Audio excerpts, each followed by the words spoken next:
So here we have the line y equals 2x plus 1. And let's say I asked you, well, what's the slope of this line going to be? Well, we know from slope-intercept form that y equals mx plus b, and m is going to be our slope.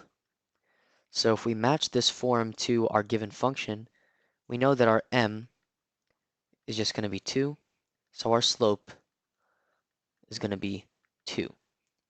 Also, if I gave you two different points and I asked you, what is the slope of the line that connects these 2 points, you could easily calculate it because we know that the slope formula is slope equals y2 minus y1 over x2 minus x1. So in this case, that would be 2 minus 3 on the top, that would be negative 1, and 1 minus 0 on the bottom, so that would be 1, so our slope would be negative 1. But let's say I had a more interesting function.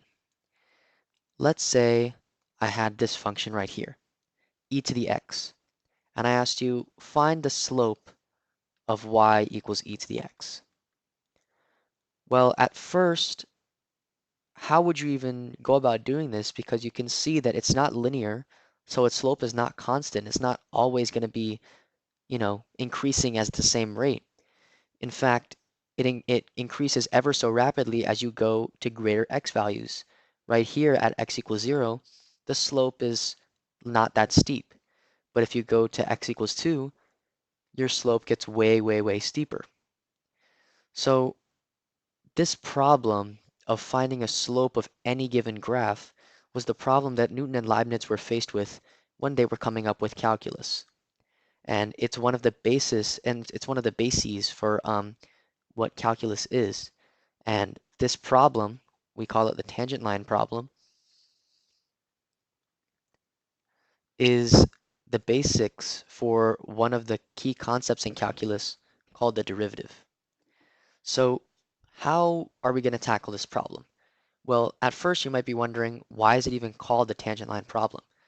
Well, basically the way Newton and Leibniz saw it was, okay, if I want to find the slope of this curved graph, what if I just came up with a function that gave the slopes at different points? For example, if I plugged in x equals 0 to that function, I would get the slope of the tangent line at this point right here.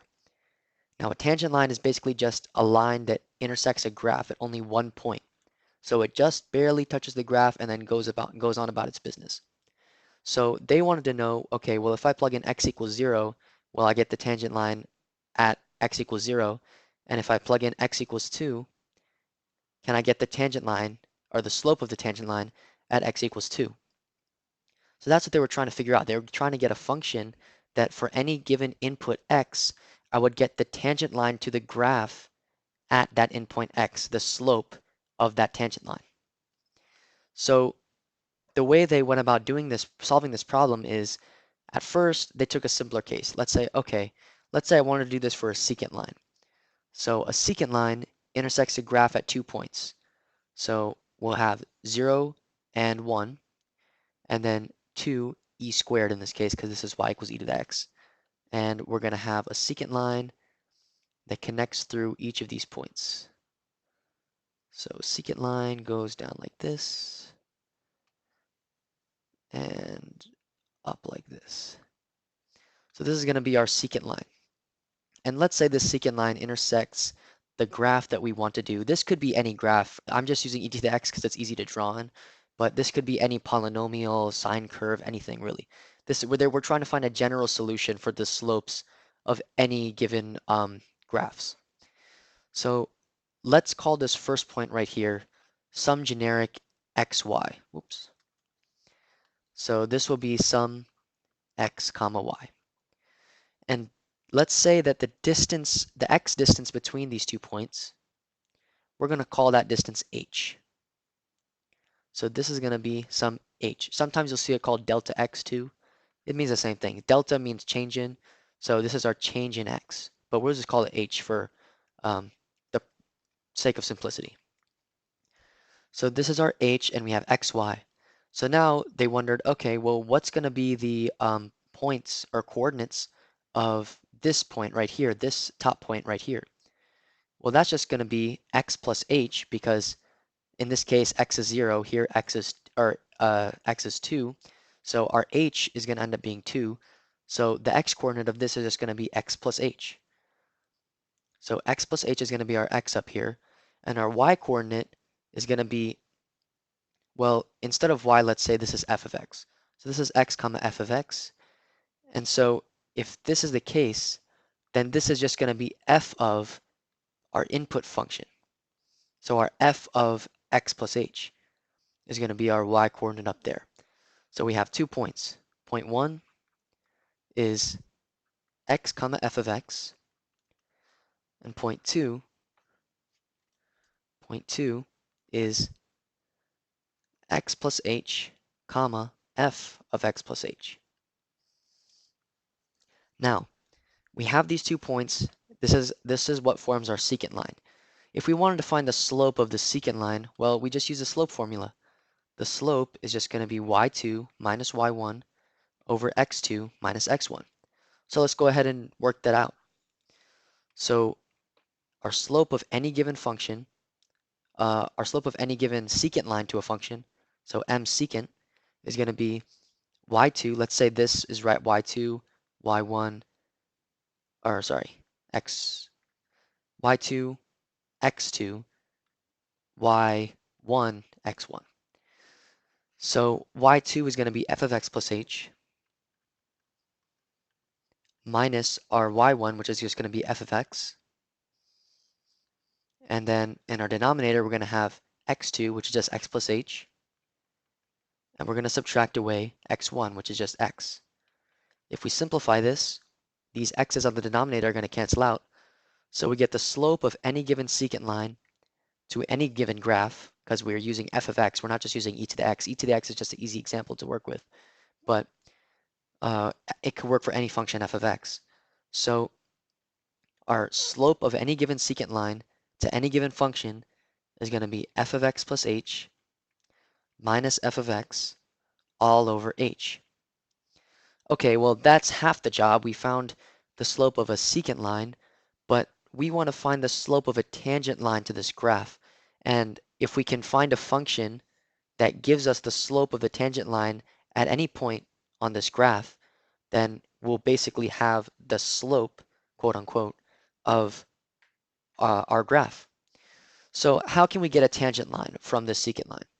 Well, if you notice, let's say that we brought these 2 points closer together. Let's say they were like this, and then we connected them with a line. So now this is very, very close to a tangent line already because we can see that it's much, much closer to conjoining at only 1 point. So if we do bring our points closer together, notice that our h is going to get smaller. Our h is going to get smaller. Okay, well, what would happen if our h was just 0? If our h is 0, then both of these points, they're not going to be separate points anymore. They're just going to be 1 point, and we'll have our tangent line. So why not just make h 0, and then we'll have our slope of a tangent line? Well, let's see what would happen if we did that.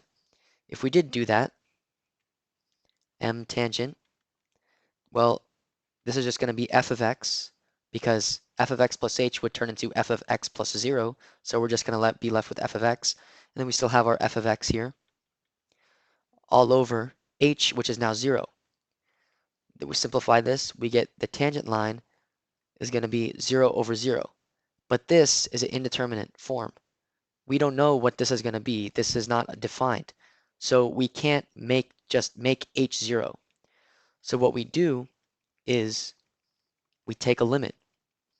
Let's say we take the limit as h approaches 0. So maybe h isn't 0, but what would h be if h was going to approach 0, if h was going to get closer and closer and closer to 0, and these points are going to get closer and closer and closer together, what is our slope of the tangent line going to be?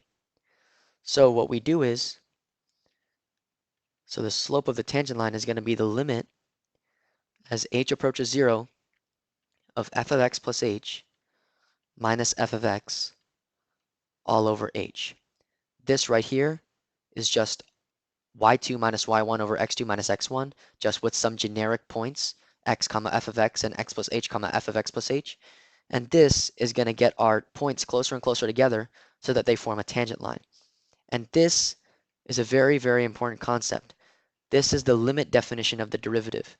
So the derivative in calculus is the slope of the tangent lines to a graph, to a function. And this is how you compute a derivative. So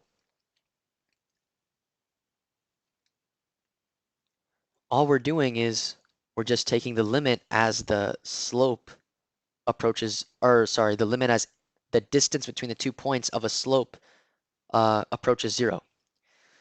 So this is called the first principles. First principles. And it's a super important concept, and it's the solution to the tangent line problem. So this is the core of differential calculus. So this is the derivative. It's called differential calculus. In the next video, I'll go through an example of how to compute the derivative and analyzing the graphs of derivatives of some given function.